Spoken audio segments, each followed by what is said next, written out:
Welcome to Remote First Innovators, the podcast for leaders who are scaling companies built for the modern world. We sit down with founders and experts in distributed work to explore how they've broken down barriers and solved the real-world challenges of growing and running remote teams.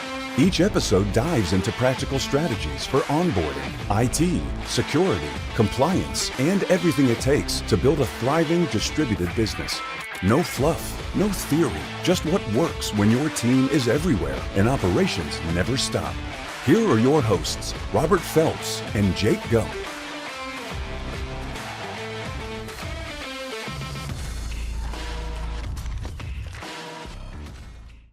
Welcome to another episode of Remote First Innovators. Today's guest might have the wildest resume we've ever had on the show. He spent 10 years in Hollywood as a TV producer. He was a story producer on Project Runway with Tim Gunn and Heidi Klum. He even produced a feature film that sat on the shelf at Walmart. And then he walked away from all of it to become a paramedic. 8 years in emergency medicine, teaching at paramedic college on the side. He was one signature away from med school. Then COVID hit, and this training system he'd been quietly building turned his college into the only program in the whole district that was back up and running 24 hours after everything shut down.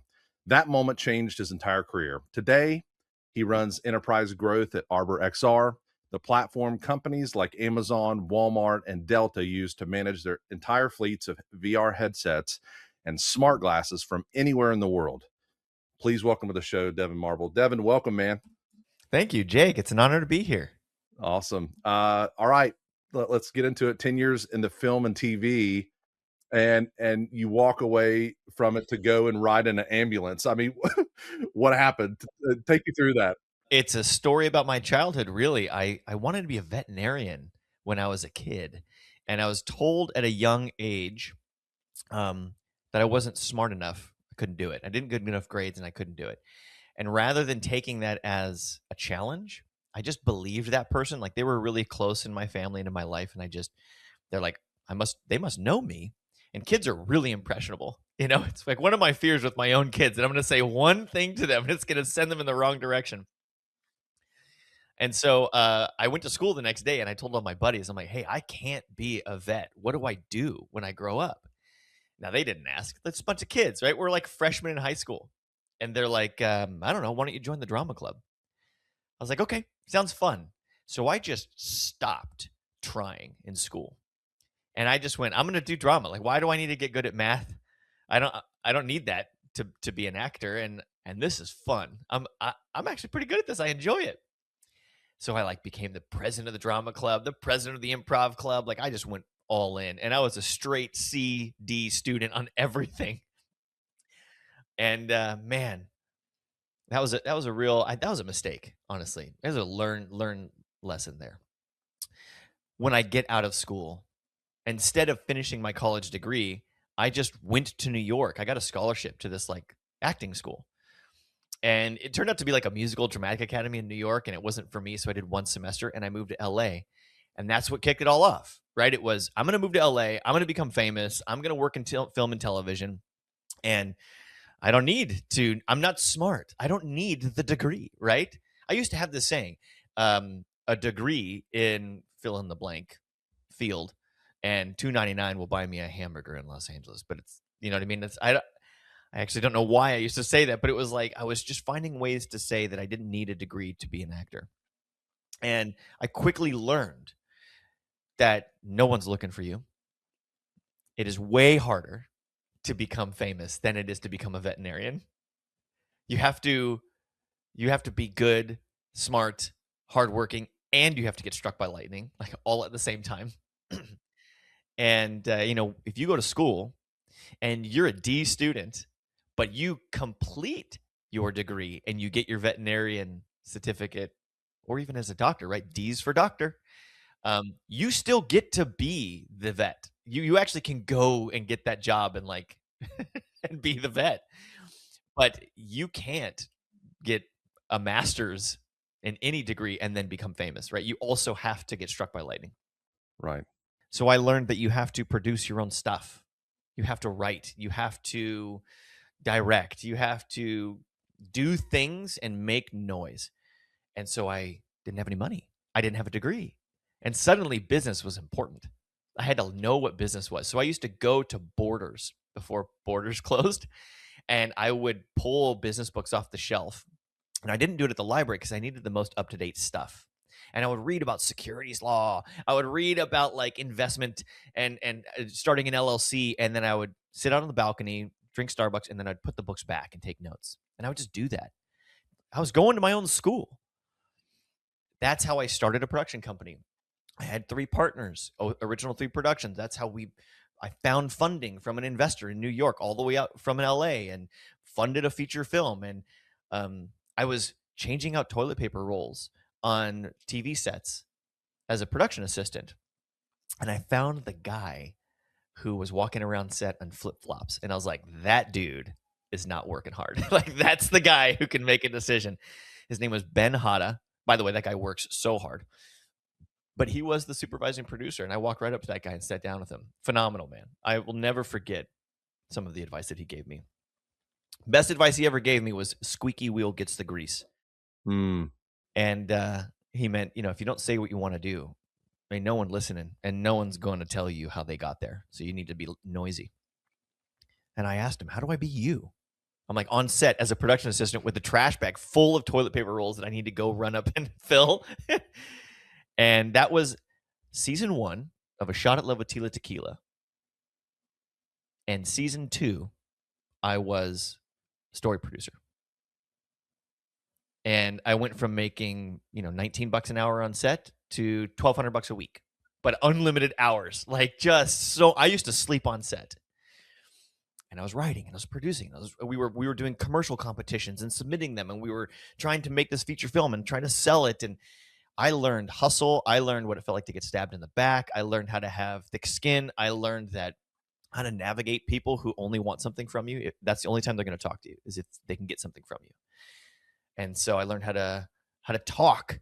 I also learned a lot about technology and editing and video and media.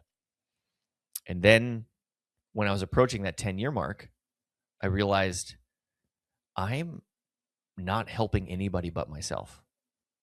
I had this like existential moment. I actually had a dream.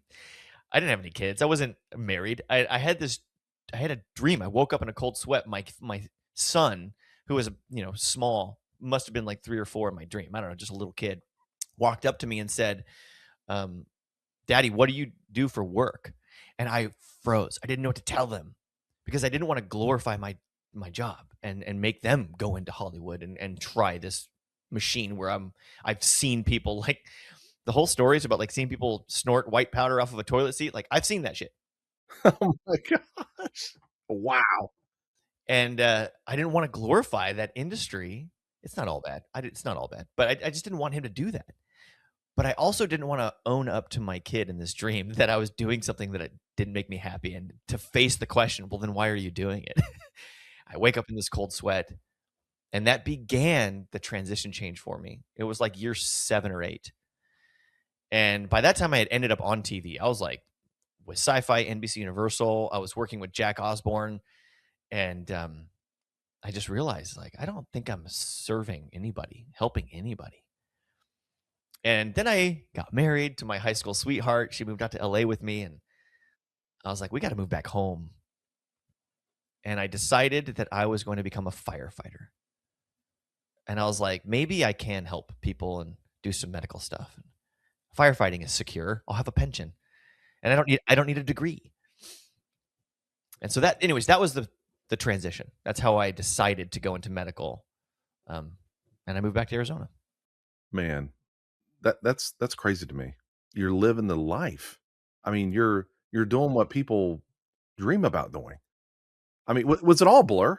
I mean, was it just kind of like, wow, you wake up and you're just like, man, it's been 3 months and I don't even remember what happened yesterday. No, you know what? No, I remember all of it. It's not a blur. I mean, you go out there and LA is fast paced, but the fast pace is happening around you. You have to catch up to people, and it's an urban sprawl. So you don't know who to catch up with, like where to go. No one's looking for you. You're lost in a sea of people who are also lost, but some of them have some traction. And so you have to figure out, how do you make noise in that world that's super noisy? How do you get noticed? How do I create something? And every day is like, you wake up and you go, what? No one's telling me what to do today. No one's looking for me. What am I going to do today to move the needle? That is a really good lesson, honestly, for a young entrepreneur in his 20s, is like trying to figure life out. And because if you can figure out what to do to move the needle a little bit and then build on that, you learn how to build your own traction. Maybe that's what made me, I don't know, good at arriving at the seat I'm in today, which I'm very privileged to be in, right? I get to work with VR and AR for my job, and I get to help other people see how to do all that stuff. And I'm not an engineer, right? I did go back and get my degree. I have a bachelor's of science, but and I was a 3.87 GPA because I learned that the kid in chemistry class in high school, his name was James Moxness, straight A student. He might have been smarter than me, but undoubtedly he was working harder than me. And if I'd have realized that back then, I probably could have kept up with him. I know I could have kept up with him, but I was going home playing video games with my buddies and doing other stuff all the time. I didn't have a good work ethic back then. So I secluded myself into a fire pit of people and made myself figure out what a good work ethic was. So essentially, you're telling us your wife helped you with your degree. I mean, bro, my degree, we had a kid. I finished a few classes I had to do at Pima Community College to get my associates. I did a transfer program to Northern Arizona University. I did it all online. I had 2 jobs. I was in class full time. I had a kid. I mean, oh man, there were days I was 100 hours a week. It was brutal. I mean, that's probably might even worse than, sleeping at the film studio. Oh my goodness. Yeah, man, for sure. But at the same time, sleeping down at the film studio taught me about grit and doing multitasking and just being so busy to complete for a goal. I'm going to get this degree and then I'm going to move forward in my life, is more about persistence, right? It's more about you got to be organized. You got to make lists. You got to have sticky notes everywhere. You got to know where your assignments are. And yeah, so that's when I switched into medical. And then I didn't know that my career was going to go through another transition. I mean, I was heading into being a firefighter, and I learned I don't want to run into burning buildings because they're on fire. Kudos to all those that do. Exactly. My brother-in-law's a firefighter, and I'm like, bro, I can do that. And then I'm like, whoa, man, you are brave. Yeah, I mean, look, if my kid's in the building, I'll go in, right? And nothing wrong with everyone else. Like, I also want everyone else to be safe, but I mean, it's on fire. But what I did learn, I became an EMT, right? And I'm getting my degree, and I'm teaching at the college to make some more money. And then I delivered my first patient to the hospital when I was riding on the box. And I learned that I want to know what happens to that patient, but that wasn't our job. So I said, well, I want to go in the hospital then. And so I went to work at the hospital, and I got into the emergency department, and then I became a paramedic. They needed paramedics in the emergency department, and so they paid for some of my schooling as long as I promised to work there for a year. And I was like, guaranteed job. Let's do it. The emergency department paid a little bit more than EMT, but only by a couple of dollars. So I'm making $15.55 an hour intubating patients with a doctor. And I have a considerable amount of authority with a long drug list and a long list of skills that I'm allowed to do to people because I'm trained. Like, I was trained for 2 years to save people's lives if we're in the middle of nowhere. And so when you're trained like that and you're in the emergency department, they look at you and they go, oh, great, you can do more than a nurse can, right? A nurse has to put in orders for everything, but a medic doesn't, not for everything. There's a lot of things we can't do, but we're just kind of given these standing orders by a medical director. And so I was allowed to do all kinds of stuff. And it's weird. I mean, I have saved people's lives. I have been at the precipice of someone's moment of death and life and been the person who gave them breath by sticking a tube into their chest. And I'm making $15.55 an hour. Next to the physician pulling $350 a year who was about to make a mistake. And I'm like, whoa, don't do that. Do this, right? And everyone needs that support. That's what the team is there for at the hospital. But that made me realize something. I look over at the doctor next to me and I'm like, that guy's an idiot. I could do that. Like if he can do it, come on, man. If he can do it, I could do it. Like that's crazy to me. And so I was like, I'm gonna be a doctor. I can do this. I just did it. I did it with him. The only difference is that he's got the degree and he has to chart it. You know what I mean? You literally said that that guy's a D doctor. Yeah, D is for doctor. Like, there's no way that guy came out of med school with an A. No way.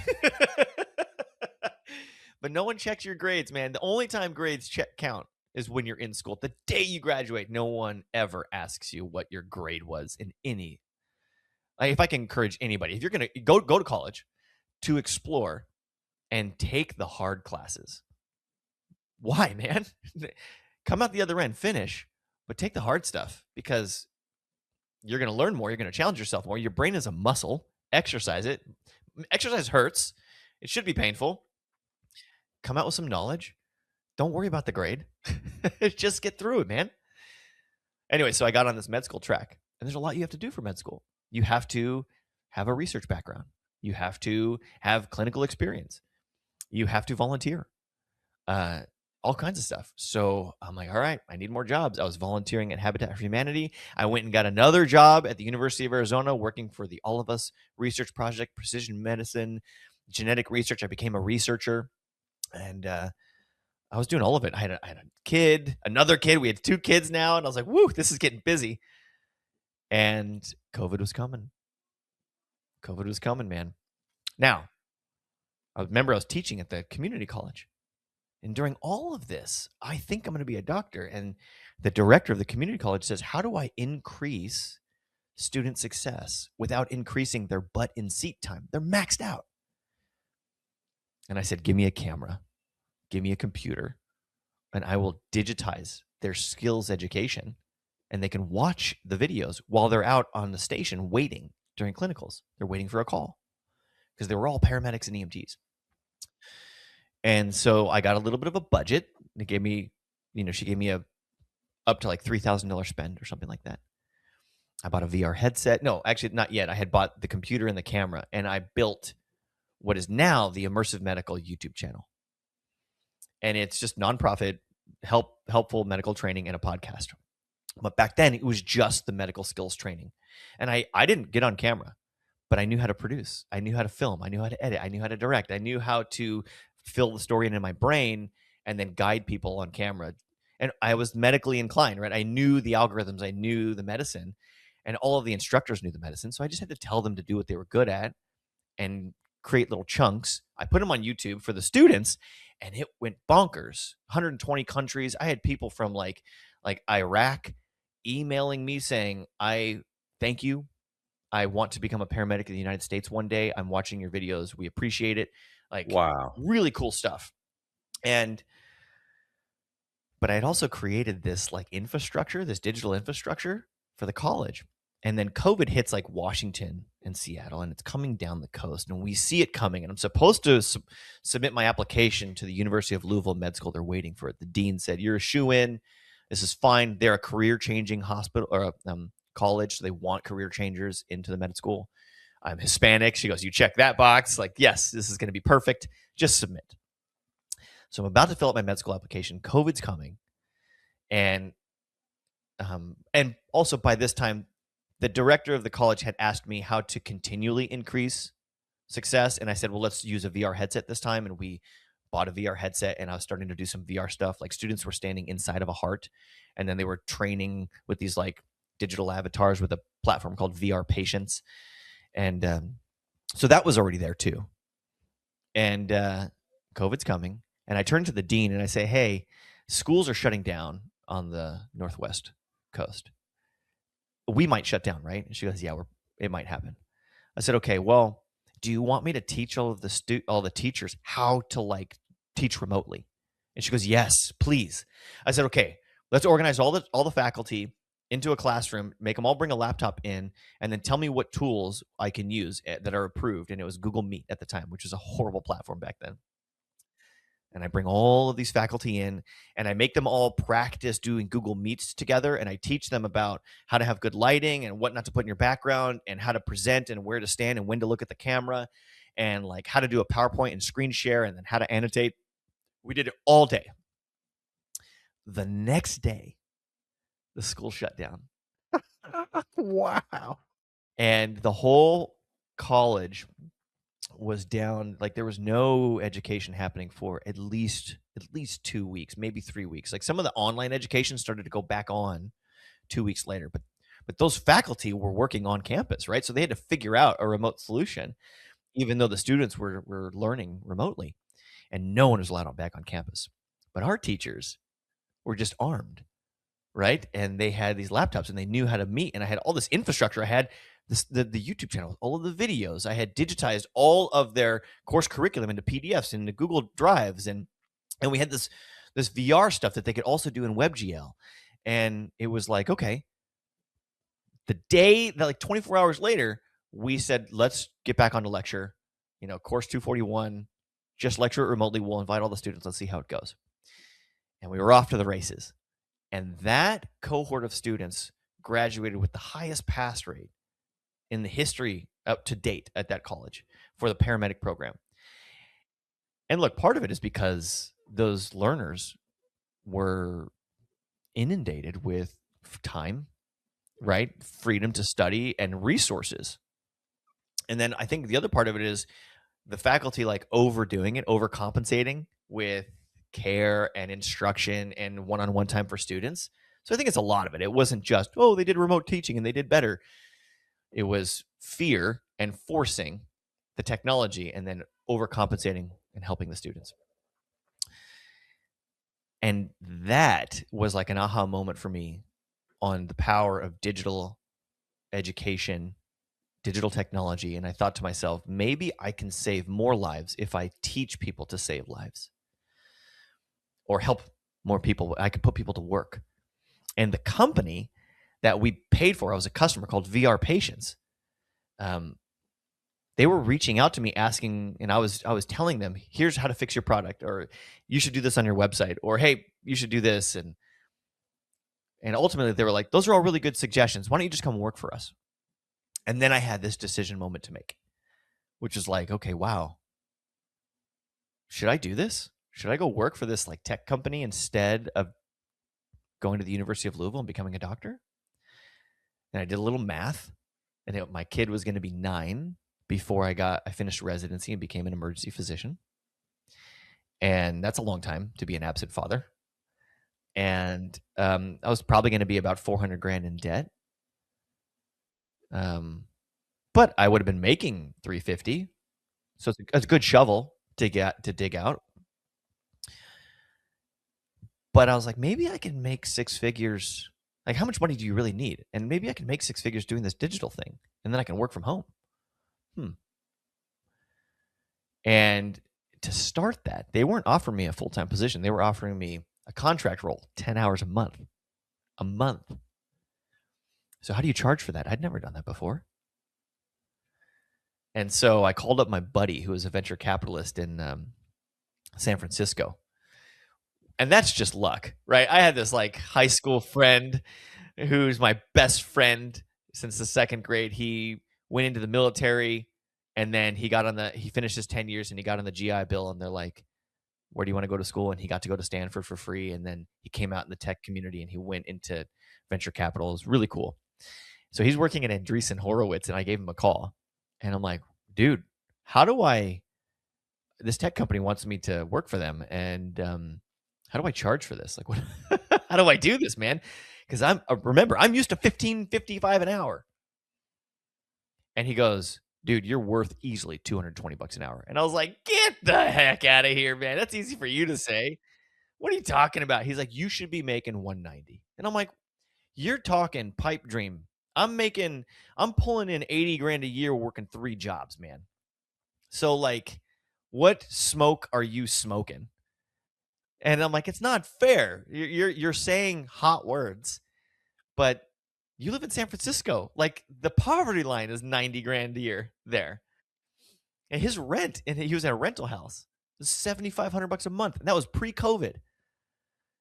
And so like, I'm like, I understand that you're pulling in $250,000 a year probably, but that's not Tucson money. That's not Arizona money. That's not my money. And he goes, you're remote. They're a tech company. You're valuable.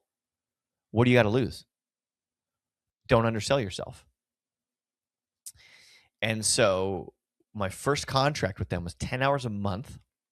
And I said to them that I typically charged $150 an hour, but I'm really incentivized by this incredible product that they have. And I would do 125 at 10 hours a month. And I won't go over that. And they were like, okay, we agree. I was like, okay, sweet. Sweet. And suddenly I was making $125 an hour, and I worked my ass off for them. I did way more than 10 hours a month. I just only billed them for 10 hours a month. And then I was providing so much value, they bumped it up to 20 hours a month, a few months later. And then a month after that, they maxed me out at 30 hours. And then doing that work, a different tech company got my attention, or I caught their attention, and they poached me. It was called Vibrant Health. I had this health background. They were a health tech company. I already had on my resume working in tech, even though I was a contractor. And they offered me a full-time remote position, $99,000 a year. And I was like, holy shit, I did it. It's one job. And I'm almost at 6 figures. And if I just do this contract thing for a couple hours a month, I did it. I can work 1.25 jobs, and I can make over 100 grand a year. I can prove this. I don't need to be a doctor. And I did that job, and I took it. And right when I took that job, VR Patients offered me a full-time role. And I was like, oh my goodness, when it rains, it pours. And I said, I can't. I want to, but I'm not gonna go back on an agreement. I agreed to take this job, and I will do that for at least 1 year. Even though you might be paying me more, I have an agreement. And the person who hired me, they know me, they trust me, I trust them. I'm not gonna go back on this. So I said, thank you. I will continue to do. Trust is important, right? Because you have to consider all the bouncing around. The people who hire you see that you are poachable as well. And so what did VR Patients see? They saw dignity. They saw, right, someone who's going to keep doing their work. And so I was like, I'll keep doing contract work for you, but I need a year. And they go, okay, that's fine. They bumped up my hours, like 35 hours, and I was providing value, and I could do it anytime. And I was working at Vibrant. And now my annual take home is like 135. And when my year came around and VR Patients was like, all right, now we want you FTE. Well, guess what? You have to replace my annual. And that includes what you've been paying me. And I'm like, so my lifestyle right now and how I'm providing for my family and how I'm saving is this number now. It's 135. And so I was confident then. Remember that phone call I made back to my friend? Yeah. Right? And I was like, how do I charge for this? I'm making $15 an hour. Now the conversation changes. Now I know what I'm worth. I'm worth at least 135. And I'm confident I can deliver you the value of that price of employee. And so VR Patients offered me a position. And it was $125, a $10,000 haircut. But it was one job. I didn't have to work 1.25 jobs or 1.5 jobs. And so I turned to my wife and I said, okay, let's do this, because my stress was high. I was burning the candle for sure. I was over delivering for all these companies. And so I was able to sunset like side work and just do one job and focus hard on it. And also they told me like there's growth opportunity here and we see you growing. And I was honest with them. I want a path to the C-suite. Like, how do I do this? Just like Ben Hanna taught me, squeaky wheel gets the grease. No one's going to tell you how to get there if you don't ask. I didn't want shortcuts. I just wanted the path. And I worked at VR Patients, and I worked my way up to working under the CEO, phenomenal man. His name is Joe Borgraff, and it's a family-owned business, VR Patients. I worked there for almost 5 years, and I was a Swiss Army knife for them. I was doing a lot of jobs for them and covering a lot of departments with pride. I felt good, but it was a lot. And then this company called ArborXR had been kind of keeping their eye on me, and I had worked with them. I worked with them through VR Patients. And like now we're in a story of growth, right? Now we're in a story of like career growth and going forward. And very privileged to have been reached out by Arbor.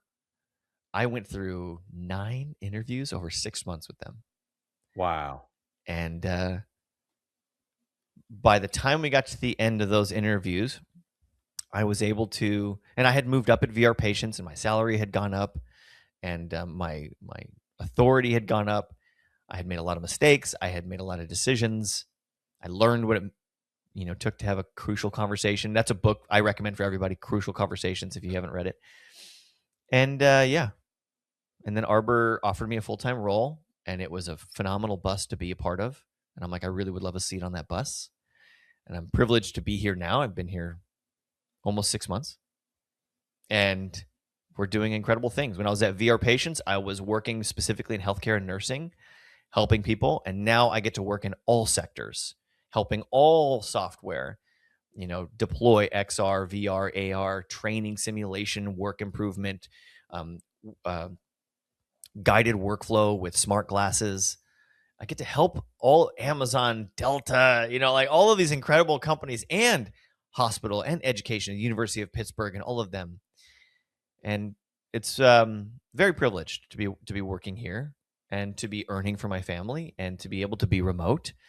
And it's a really good culture to be a part of there. And I don't think any of that would have happened had I not like taken a couple of risks in my life and then made the choice not to do med school. But I do miss patient care. Man, what a story. I mean, it's amazing. I mean, now just kind of like how long from when you started film to now is like what, a span of 20 years? Yeah. I mean, it was like 2006 when I first started out there. It's got to be kind of cool too. That like you got a movie in Walmart right now. Like you can just, yeah. I mean, we're talking about helping people, right? But I mean, it's kind of cool to like.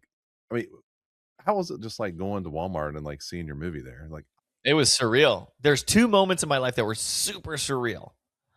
One of them was actually walking over to Walmart and seeing a movie, and you turn it around the back and it says produced by Devin Marble. Like that was cool. It's called The New Republic by Original 3 Productions, which was my company. And I got to co-write. I was a producer and have a little cameo in it. It's a very dystopian, like political thriller. It's like, it's not the best movie, but hey man, we sold that thing and it ended up on the shelves.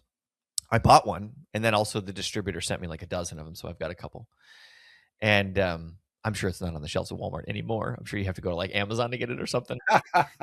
But that is cool. So that was one surreal moment. And then, and I think I want to give some context to that surreal moment. I made $0 on that movie. oh my Okay. gosh. So like I didn't make money. That was notoriety, authority, learning lessons. Even though we sold it, the distributor has a cap. Like they have a bucket to fill before you get paid. And so once those products get sold and put on shelves, like you have to drive traffic to it still. Like you need that movie to get sold so that way you can hit over the cap and then you can begin to get paid. We never hit that cap. But as an independent film, it's all right. And that was the first moment. The other moment that was super surreal was when I was I was on TV working for Sci-Fi NBC Universal, and somebody sent me a photograph of the billboard in Times Square where I was on it. And it was the advertisement for the TV show called Fact or Faked Paranormal Files. I was the tech guy, the tech specialist on this Ghost Hunters type show. And that was surreal. That was like, holy crap. My face is in Times Square, like on a billboard. I'm 40 feet tall. And I was like, it was an ensemble cast. And then that same marketing campaign, that same image was in the back of Entertainment Weekly and Us Weekly. And so I was in a magazine. So I have those magazines and I have like a photo of the Times Square billboard. Those were surreal moments. But everybody needs to realize something here. My best year in Hollywood, I made $55,000 and had 9 W-2s. And I was on TV and I had 2 shows airing at the same time on cable television with Sci-Fi NBC Universal. And you have to consider there's no residuals. Like that was reality TV stuff. There's no residuals with that. When I was working for Project Runway, and I was a story producer, I was the producer for all of the even episodes of season 8. So all of the even episodes, that was me. So all of the games, the locations, like the story, all of it, I drafted and outlined all that stuff. And then I was on site producing and shaking Tim Gunn's hands.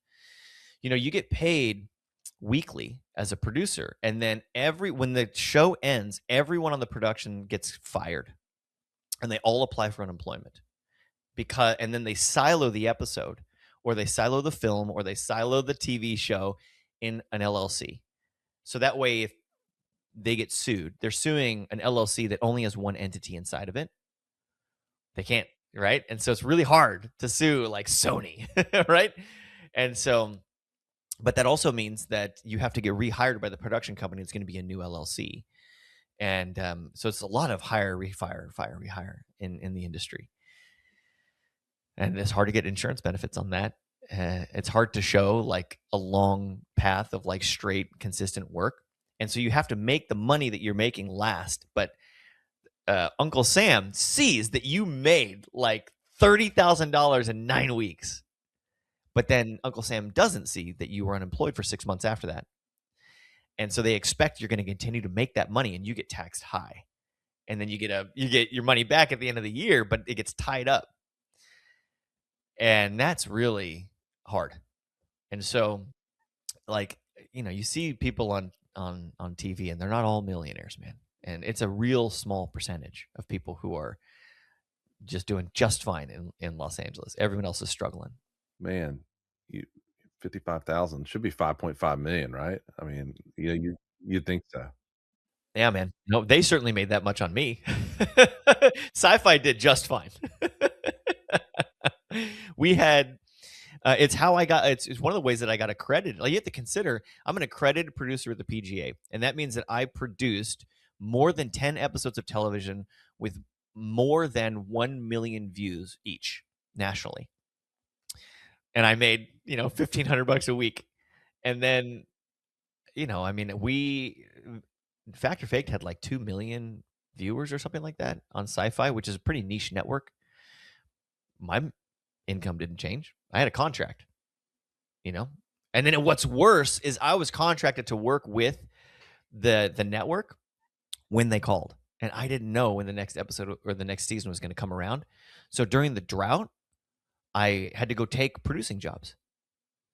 Well, guess what? I didn't finish. I had to leave Project Runway after episode 10 because Sci-Fi called, and I had to quit. I had to leave that job. I burned that bridge. I don't get that job back. They're not going to rehire me.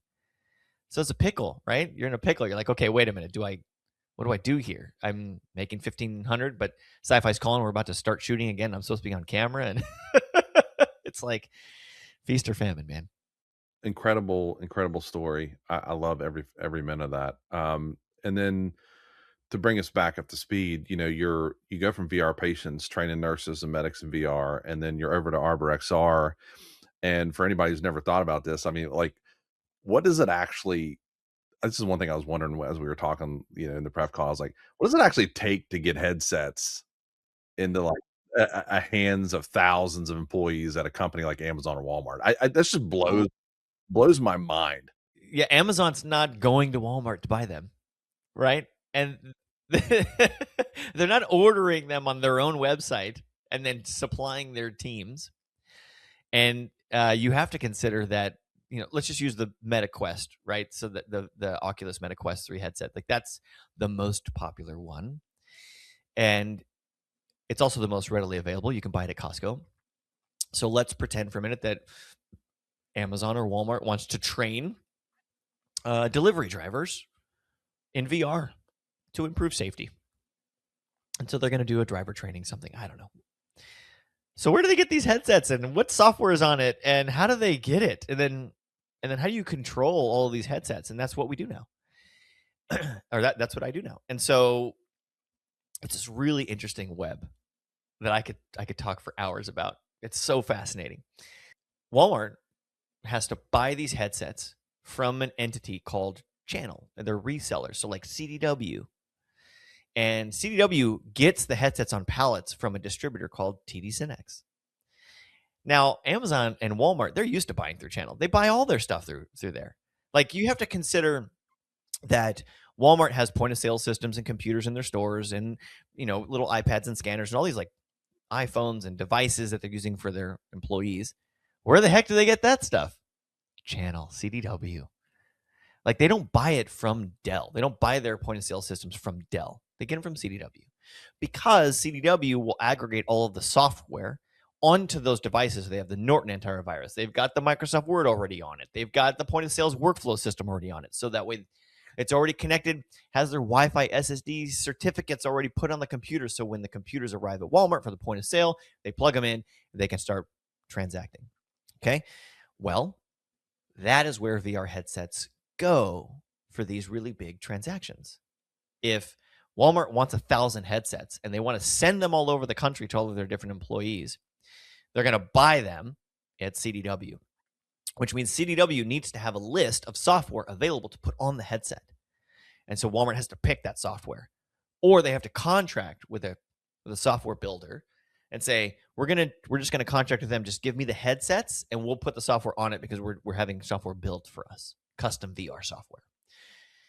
And there's a secondary problem here, which is like, wait a minute, those Quest headsets come with the Meta Quest store on them. They're like Batman Arkham Asylum. Walmart doesn't want that. And you have to put your credit card in it and create a Meta account. And Walmart doesn't want that. It needs to be enterprise. It needs to be like, it's just like when you go to your work computer and you log in with your user ID so you can access Windows.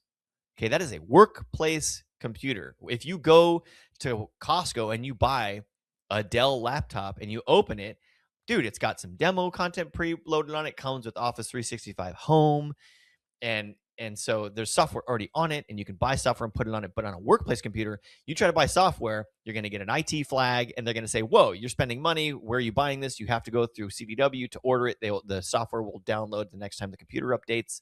There's a process. It's got to be the same thing with these headsets.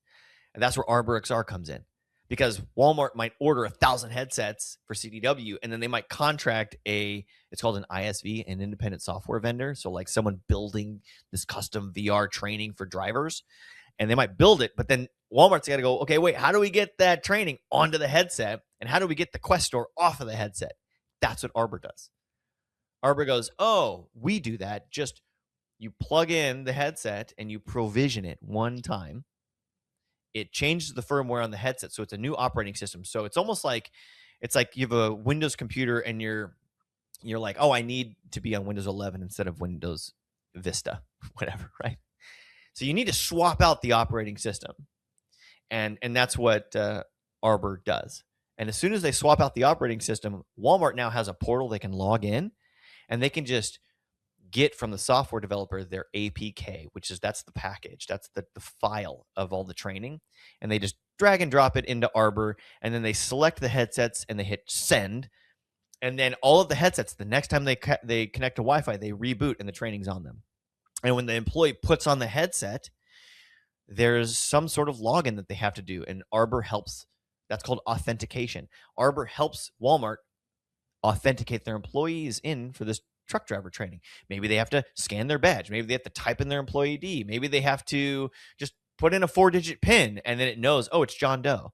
Yeah. So then Walmart can track who is doing the training. And all those analytics go back to the Arbor MDM, mobile device management platform. And if Walmart says, hey, we use Workplace or SAP SuccessFactors LMS to train our employees, we go, great, we'll integrate. And then we send the analytics to SAP. And so suddenly Arbor is this infrastructure that enables deployment of really, really hard technology, emerging tech, whether it's glasses like these. Here's these smart glasses, right? Hey, man, if I hand these out to my employees, where are they? Well, Arbor tracks their location. Well, what if it gets stolen? Well, you can brick it. You can shut it down remotely because we know where it is. As soon as it touches a Wi-Fi, it hits our system, and then we have control over it. Well, what if I want to see inside the headset and see what the user's saying? No problem. We have remote view, just remote into it. You have complete control of these headsets, which that is what enterprise employers need. So it's really, really exciting to work at this company because when a hospital calls or when a school calls or when Walmart calls and they go, we have a problem. We need to improve safety. Maybe Delta calls, say, we want to improve safety of the people who are helping guide these planes out to the tarmac. Or a school calls, they go, we want to improve safety of nurses that are going to work. Or a hospital calls, say, we want to save more lives because we want to reduce medical errors.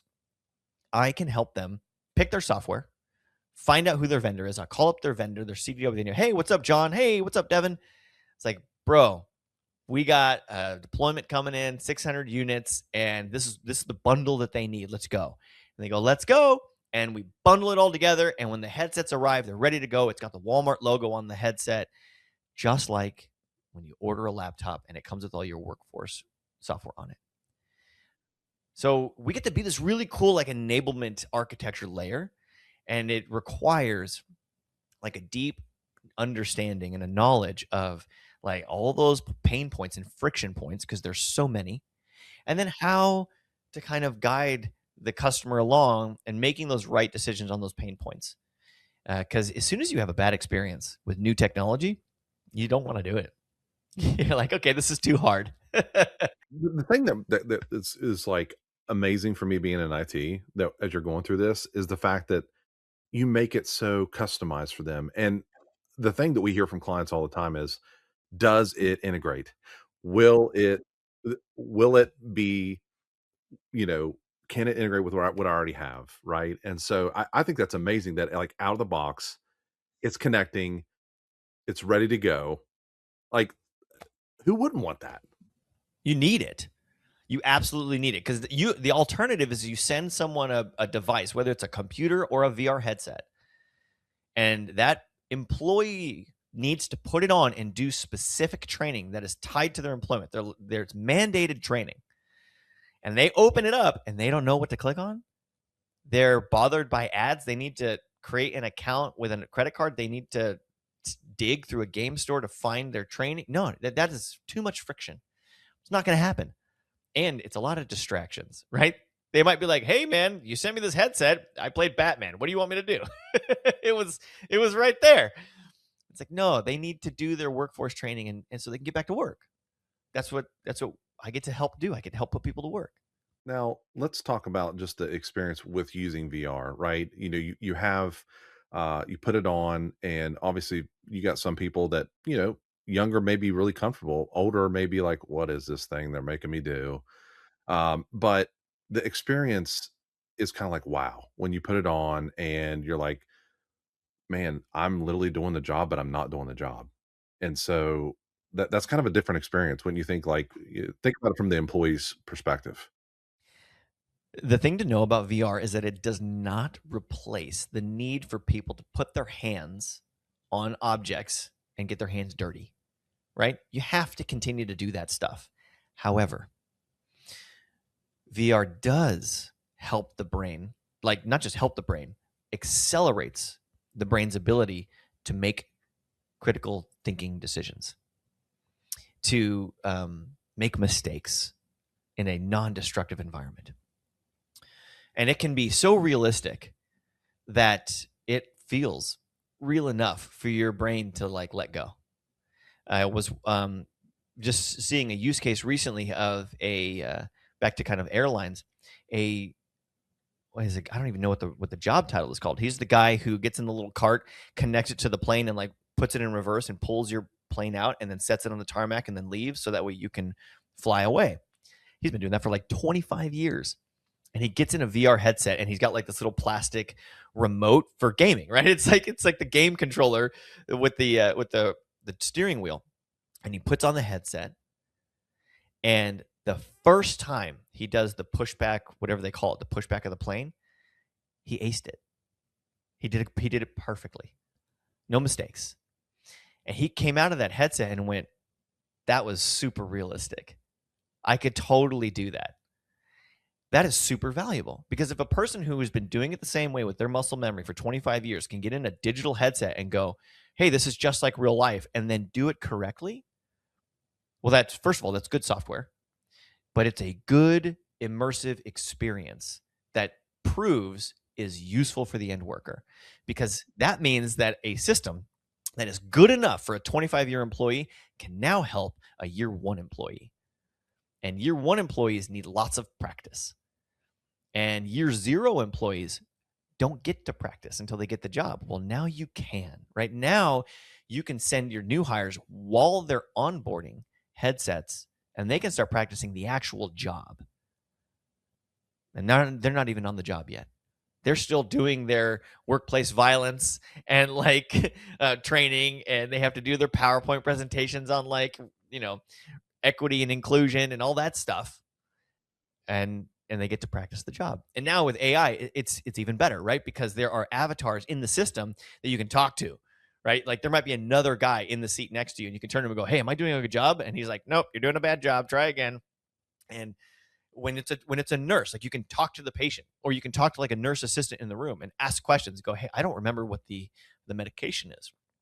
And the AI is trained to like help you with the job. And it's really, really powerful. So it is not intended to replace your physical skills, but it is intended to get you ready for physical skills really fast. And then those critical training that you need to do throughout the year. One example is, again, with airlines. They just recently, the Department of Transportation put a mandate that specifically for veterans, all airlines need to train their annual training. They need to add to their annual training for flight attendants, practicing with the wheelchair that's like folds and goes in between the aisles. They need to practice getting a person on and off the plane. That is like a once in 5-year event for a flight attendant. And so that's really expensive for, I don't know, Delta, American Airlines, Southwest to pay for a bunch of these wheelchairs at like a location, fly people out to physically practice this in a parked plane or in like a plane facade. And that's expensive, especially for something that they're just not going to run into very often. So send them a headset. It's a $400 headset. They get to actually practice it. They can check the box that they know the procedure. They remember the algorithm. And it's okay in that instance that they didn't get their hands physically on the wheelchair, because they just need to remember how to do the thing, the process, the standard operating procedure. And it's super powerful for that type of stuff. And it's cost effective, saves a ton of money. Now, what's the pushback that you get from companies who haven't tried this yet? And what do the numbers say once they do? Some of the pushback is, honestly, in these large organizations, is their infrastructure, and bringing in a new technology is hard. So you have to be data sanctioned. So in those examples I was talking about, like integrating with the LMS and sending data back to their LMS so they can know which employee passed, failed, like they're not going to let just any company touch employee data. Even in employee ID, they're like, no, you don't get to touch it, but we will sanction you, which means you have to go through the rigmarole of IT. I need to see all of your compliance documentation. We're going to send a ping to a sandbox on your side of the cloud, and you're going to send that ping back to a sandbox on our side of the cloud, and we're going to see what happens. And then We're going to do that with non-destructive data, and then we're going to do that with proprietary data, invented data, and we're going to try it again. And like you're in this process, this rigmarole process, and that can be a wall, right? That could take some time, and an organization it takes organization to get that done. It takes priority. It also requires you to get the IT department involved, who may not be a champion of this new technology, who may not go, "Why are we doing this?" They may not Yeah. understand, but you have this like program manager who's like, "I need this. It's going to save us so much time and money." But I have to get buy-in through multiple departments. And so that's partly where I come in as an enterprise growth lead, as I help those enterprises grow, and there's growing pains. And so when you're stretching new muscles, you have to help everybody lift the weights. And that's what I do. I go in and I do all the departments, and I have to remember the thread, the through line across all these departments and the North Star. And then remember, like, hey, you got to talk to Steve for data sanctioning, and Margie, we need to make sure you're talking to CDW for your order and make sure it's the right amount. But don't forget, you need your logins for ArborXR on the MDM side. But I've got you there, and your ISV, we're going to integrate them. Okay, so all of this is happening at once, and we're making it easy for you, but I'm keeping a list. I'm making sure you understand we're staying on track. So if that spider web gets unraveled, there's blockers. So that could feel hard. And that is why Arbor exists, is to make that easy, make that feel easy. It's a lot of hard work on our side, but we're really good at it. We've been doing it for like 15 years. And I think so. I mean, so that's one. Another one is I guess budget. With a lot of these large organizations, they've got plenty of money. Amazon's doing just fine, but they still need to have a reason to spend the money. And so it's important to say, like you said, what are the numbers? Well, I won't say what the company's name is, but there is a company, because they haven't published this yet. They're saving $500,000 a year, not flying people from all over the country that are their employees to a specific location for a difficult training, because they're doing it remotely with these VR headsets. And the outcomes are just as good, if not better. Like, they're doing very good. They're doing just fine. And they're continuing to grow that program. Like, that's real numbers. You've got other numbers. There's a couple of other published ones, like UPS and Delta. We've got case studies on the Arbor website, and they're saving like 8,000 hours of training, and they're increasing their time to competency by like 80%. And what's the definition of competency? It's like, well, that worker at the time of the job does not make a mistake, and they adequately perform the job. So how do I get them to do that faster? Because if they're spending less time doing all of the training, then they're spending more time working. And that's not to take advantage of the employee. It's to allow them to earn their income and do the job that they came here for. Because, who wants to spend all of their days training? Let me get to the job, please. I want to be good at it and rock and roll. What about the industry? So we kind of touched on, Amazon, Walmart, the big ones, and then we talked about, Delta. Is there any other areas where you feel like, man, this is a really good fit? And how do you know when it's not a good fit? Man, that is a really good question, because I feel like almost every area is a really good fit. That doesn't mean that there's software for every area, right? Like, for example, just right now, I thought to myself, like, oh, maybe underwater welding would be a really hard one. But actually, that's a great use case, because it's so expensive and dangerous to send someone underwater, and it's so realistic to do welding training underwater in a headset. It's like, oh, shoot, that's a really good use case. Areas where, so I think I could answer the first question is, everywhere is really a good use case. Areas where it's not a good use case really has to do with picking the right technology. So, for example, in the back of a warehouse that is unionized, and there is dangerous equipment and unionized workers that have to wear a yellow vest, and they got to put on a hard hat if they're going to work back there. It's a noisy environment, and it doesn't matter what they're doing. That's just what the warehouse is doing, right? It could be manufacturing, it could be shipping, logistics. They can't put a headset on and work and do it during work. So you shouldn't be covering your eyes in a dangerous environment. Like, the union's not going to be cool with that. So, but that doesn't mean that that's a bad place for emerging tech. It means VR is not the place for on-task work. But that is why these smart glasses are such a big deal right now, because this is the place for on-task work. right? Because I can put these on and have AI in my ear, have cameras right here, maybe even a little heads up display that's not impeding my vision. They can be prescription and they can be safety rated. And so suddenly I can be on task. And so I think when you're describing what is a good place and when does it not work, what's a bad place for it, it's about aligning the right tech for the right moment.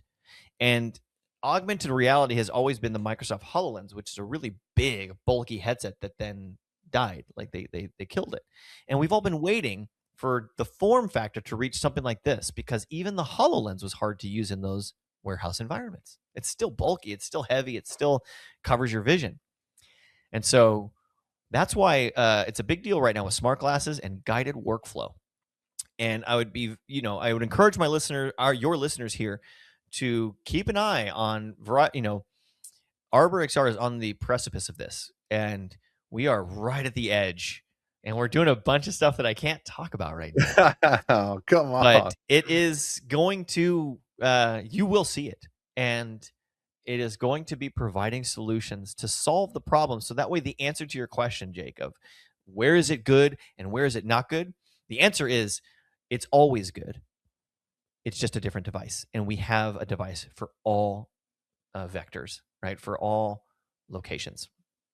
I do want to get into smart glasses because I feel like it's the new frontier. Like it's I feel like it's where all of us kids who watched all the Star Trek and all that kind of stuff. Like we're there. We're Yeah, finally you get to be Iron Man. You get to be Tony Stark now. yes. And so explain for the listeners like guided workflow and what can a guy in a field you kind of was touching on just a minute ago, like what can they do with the pair of these today and like what's you gave one instance, can you give a couple other examples of where this would work?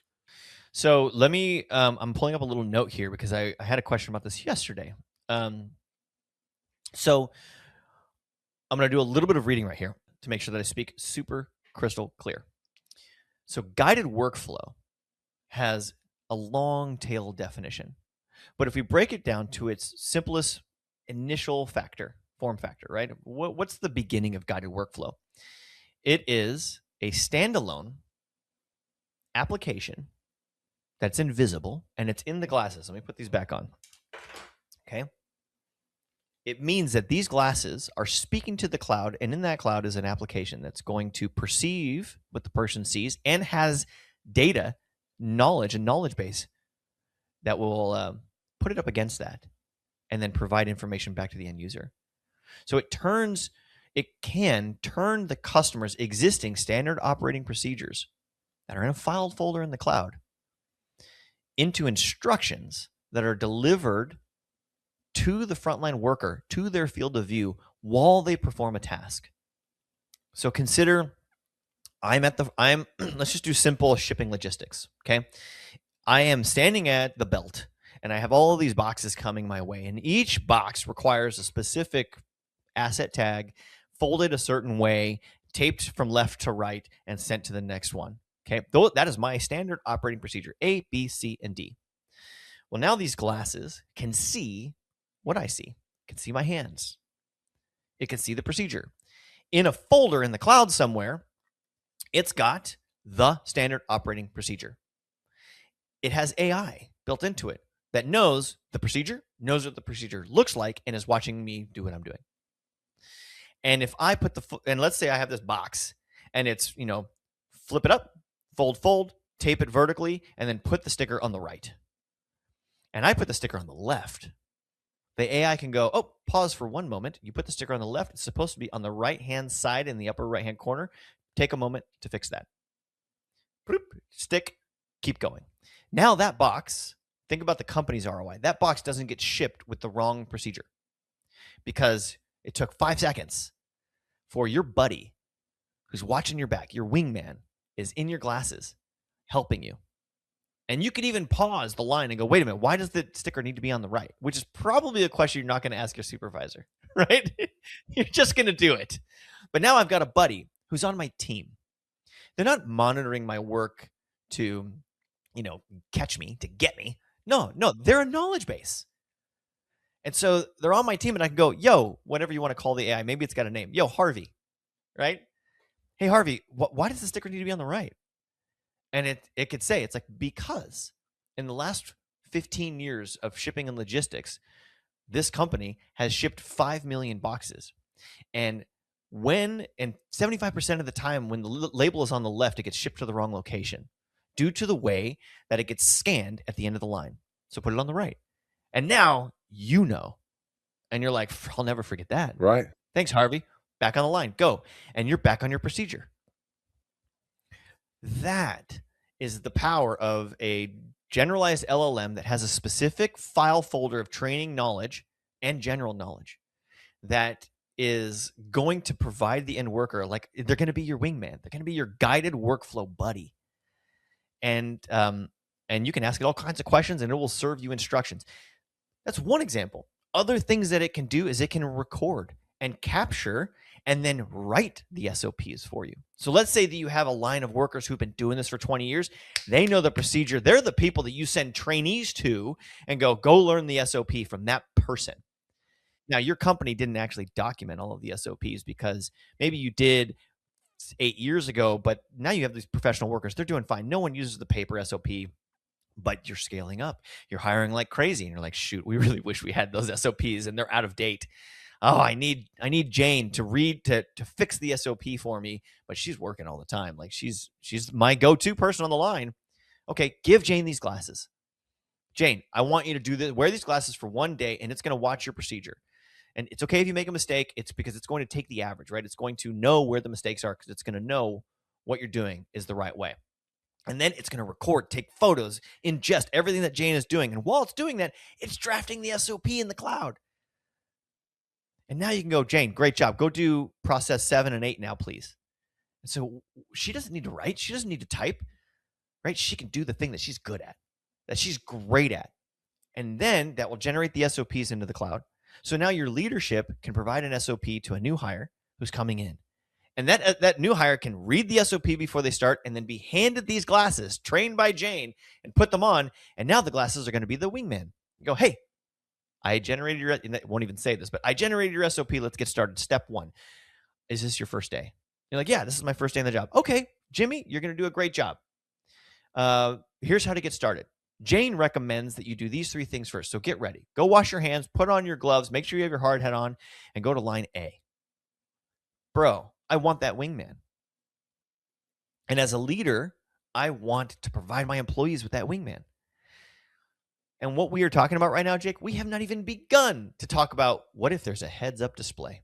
What if the AI can serve me my step-by-step instructions in text in my right eye? And I can actually follow along. What if I ask it, it can capture media. And then I can say, hey, this box is broken. It got damaged. I don't know where it got damaged on the line. Take an image, send it back to my service department manager, and then call them. And then it calls them. And, hey, Jake, it's Devin. What's going on? Devin, I literally just saw a box. Can you see it? Oh, I can see your POV right now. Yeah, I can see it. Yeah, it's damaged. It looks like a forklift poked through it. Oh, okay. Let's do this. Pull that off the line. Go ahead and get the line, keep going. Have Johnny fill in for you. And I want you to go back to room X where the forklift drivers are. Take me with you and let's see where the problem is, right? And now I've called a remote subject matter expert to help me in the moment. And now we're doing remote calling and we're doing data capture for auditing purposes and like fixing problems in the moment. Or what if I'm doing something else and I'm an expert and I go, hey, I am fixing this device. What size wrench do I need for this lug nut? And it can look at it and go, oh, that's 15 millimeters. Well, 15 millimeters. Is that supposed to be a safety nut? Can you show me a picture of it? Pulls up the picture in your glasses. This lug nut. We keep it in inventory stock room 6, drawer 5. Go get it.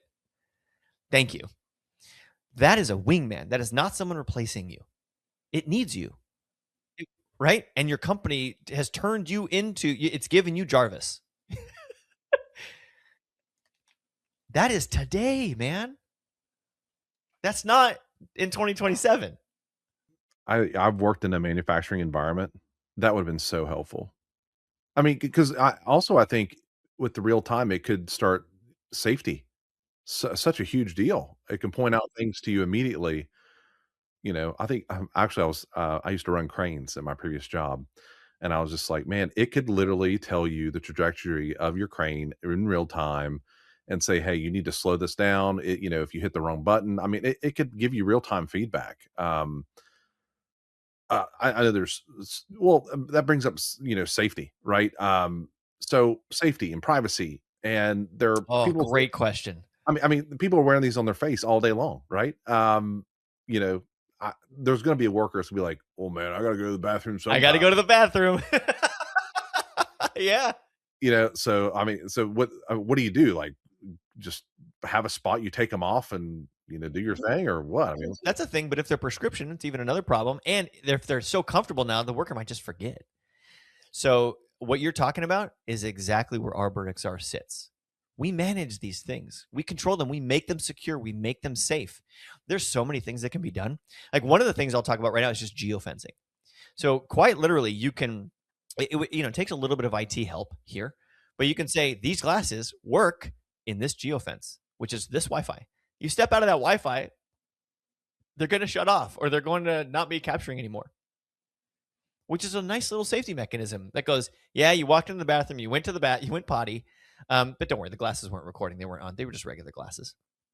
Oh, you took them home. It's okay, right? We know where they are. Just shut them off. They aren't capturing anything in your house. You walked outside the geofence, right? And importantly, they disconnect from the MCP. They disconnect from the server when they walk off campus, which means if they get stolen, doesn't matter. They're just regular glasses again. As a matter of fact, we can brick them. Uh, they're not accessing your data remotely from any in the world. You have kind of control over where they're working and where they're not. so one other thing too is that I wanted to highlight being an IT guy, being in compliance. I mean, you guys are, SOC 2, GDPR, ISO 27001. I mean, I sell cybersecurity for a living, so I love hearing that, right? Why does a VR company care that much about security? Oh my gosh. Um, I mean, so much. It is everywhere. It is okay. If we work with a hospital, well, guess what? Those networks are connected to HIPAA. They're connected to patient data. They're not going to let a device touch the Wi-Fi if it's not secure, locked down, remote, compliant. Amazon is not, Walmart, Delta, they are not going to let a device touch their Wi-Fi unless they are ensured that the security measures are in place, that their proprietary data is not going to get out, right? I mean, look, all these companies have secret sauce on how they do things, right? Amazon's like, we use this specific type of tape and we use this specific type of box, and that is our secret sauce. I'm making that up right now, right? But we don't want anyone to know that our boxes are made of bamboo or whatever, right? Okay, that's cool. It's that makes you. That makes your business special. It'll stay in the house. And so it needs to be secure. It needs to follow all the rules and the guidelines. It needs to send secure data. They need to be assured that when their data passes through our system to organize it, provide them a dashboard of analytics, and securely SSO their employees and authenticate them into the training, that the pass fail metrics are going to go to the LMS and we're not going to touch it, right? We're not going to see it. It's not, we de-identify the data as it passes through us. Man, that's great nuggets there. Let's talk about building authority as a team. And before I let you go, I want you to give everybody just a little marketing masterclass. Tell them about Field Notes and what it's done for Arbor XR on LinkedIn. The work that I did when I was in Hollywood has really served me today. I did a lot of guerrilla marketing back in that day, and I learned the value of telling stories and how to tell those stories, so that way people will follow the story for a better purpose, to learn something that helps them, and giving away free information. When I started at Arbor, it was one of the first things that we did was Field Notes, and it was this idea that came about because I was doing something similar at VR Patients. I was trying to, and effectively what it is, let's say that your company, it doesn't matter what it is, you're a plumber, you're you're an ice cream shop, you're an IT security company, it does not matter.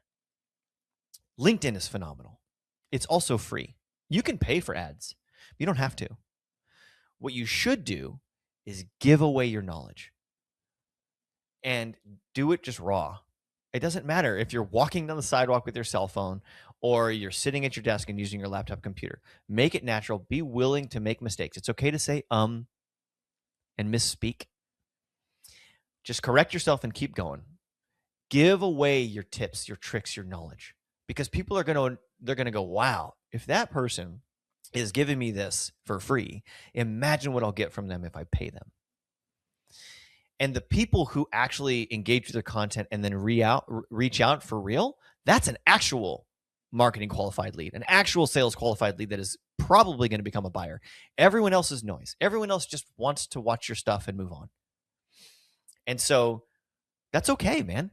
The people who watch your stuff and move on, they help your content show up in the qualified leads feed. You need engagement. And so here's your masterclass. When you post something to LinkedIn, you should post at least 3 times a week, Monday, Wednesday, Friday. You should do it around 9 to 11 a.m. Eastern. So that way you are hitting the people getting up for work every day on the East Coast, on the West Coast to the East Coast. Your 3 posts should always accompany a piece of content, meaning not just text. You should always have text, okay? LinkedIn is a search engine. It has its own SEO. What you write in your post is served differently in the algorithm, and searchable, it's different than what you say in the video or what you have drafted in an image, right, as text. So you want to have text. So post 1 on Monday, 9 a.m. Eastern. You post text in your LinkedIn post that say, make it a sandwich. Hey, something interesting. Here's a problem. Here's the solution. Have a great day. And then always tag your company in there. This is the problem we solve at ArborXR, so check us out. But you're not selling, you're giving it away. That text has an image. Day 1, Monday, is an image. Square, 1-to-1 ratio. Big, bright, bold text. Make AI do it if you want to. Say, hey, AI, I wrote this text. I want you to make me a 1-to-1 square image for this. Here's my company's logo. It doesn't have to have the logo on it. Use the right colors, or it could just be bright colors, big text. And it's the takeaway. It's never sell to unqualified leads. That's your takeaway, okay? There's your first post. Send it off into the world. Wednesday, your second post is a carousel. You still have text. Hey guys, LinkedIn, 5 takeaways that I've learned in my 25 years of IT, right? 4 flavors of ice cream that you should never order without vanilla on top of it, right? 3 things that you should never do or never put in your toilet, right? And you're going to make a carousel. A carousel is something that LinkedIn does for you automatically. All you need to do is create a PDF that is multi-pages and 1-to-1 ratio squares, okay? Square, PDF, squares. Claude Design will do all of this for you, but now that's $20 a month. I highly recommend it. Make me a LinkedIn carousel. You're going to say, here's the text. You're the subject matter expert. You just go, here's 3 things not to put in your toilet this week. Everyone have a great day. Check out Homer's Plumbing. And you've tagged Homer's Plumbing, okay? Your carousel is what not to put in your toilet, big words. And then the 3 things not to put in your toilet. Just the high level, boom, boom, boom. You're basically repeating the headline copy of your detailed text. And then you close it. The last one says, and it's called a CTA, your call to action. Check out homersplumbing.com. We rock, right? Don't put rocks in your toilet.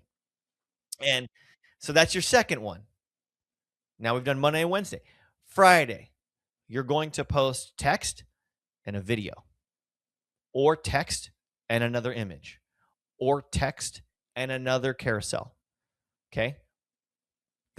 Ideally, it's a video. And again, you're going to write some text, and you're going to go, went to a conference last year, and here are 3 products I saw for plumbing that are incredible, and here's why I would use them as a plumber. Right? Or maybe I was online and I saw this really crazy product, and here's why I wouldn't use it. It is clickbait. And you're going to go outside and you're going to turn on your phone. You're just going to go for a walk, and you're going to talk to your phone, and you're just going to look at it, and you're just going to go, "Hey guys, this is Devin Plummer, and I just want you to know I saw this product and I don't recommend it, and here's 3 reasons why. Blah blah blah blah blah blah blah blah. Have a great day. Have a great weekend. Check out Homer's Plumbing. Click done." You're going to put that in your post and send it out. And you got to be consistent, 3 days a week. If you can't be that consistent, do 1 day a week and do the carousel. Okay? Post it on Mondays in the morning and do the text with a carousel. The carousel can be 3 slides. It can be 9 slides. When you post your carousel, you're going to go to + post on your LinkedIn, and it's a document upload. It's not an image upload. You're going to click on upload a document. The reason is because it will convert your PDF into a carousel, and it becomes downloadable for other people. Jake, when I was doing this at VR Patients, my competitors were downloading my carousels and using them in their internal employee presentations. Oh my gosh. Wow. Make your stuff shareable. Okay, so that's the beginning of your masterclass. We're going to close this up. When you post anything to LinkedIn, the first 3 hours, your goal should be to get 20 people to engage with your content. Click a thumbs up, click a reshare, make a comment. Any one of those things. Not just look at it. They need to click on it. Okay? In the first 3 hours, if you get 20 to 25 people to do this, LinkedIn will go, "Hey, that post is a good post. People like it. I'm going to promote that post for you." And it's going to show up in other people's algorithms. And then your post is going to take off. And it might go from like 12 to 15 engagements, right? Or at least, let's say you at least get those 20. And it's got 2 comments, 15 likes, and a couple of reshares, right? Once it hits that, for the next 2 days, maybe 3 days, it's going to go up to 300. Those are good numbers for LinkedIn, especially for a small business. So how do you get 20 people to like it? Freaking DM it to them, man. "Hey, I just sent this post. Check it out. Hope you like it. Thumbs up. Have a good day." Send it to people. DM it to them. Join LinkedIn groups and post it in the LinkedIn group. "Hey, guys, check this out. I hope you all like it." Boom. You're a salesman, man. Sell your stuff. Don't be afraid. But what's someone going to do? They're going to say no? No, they're just going to ignore your DM. Who cares? But the people who don't ignore your DM might have an audience 10 times the size of yours. And they might go, "Thanks. Hey, that was pretty cool. Reshare." 1 click. And your stuff got shared to 10,000 people. And of those 10,000 people, maybe 150 people actually engage with it. And then then someone in that group is going to go, "Nice. Reshare."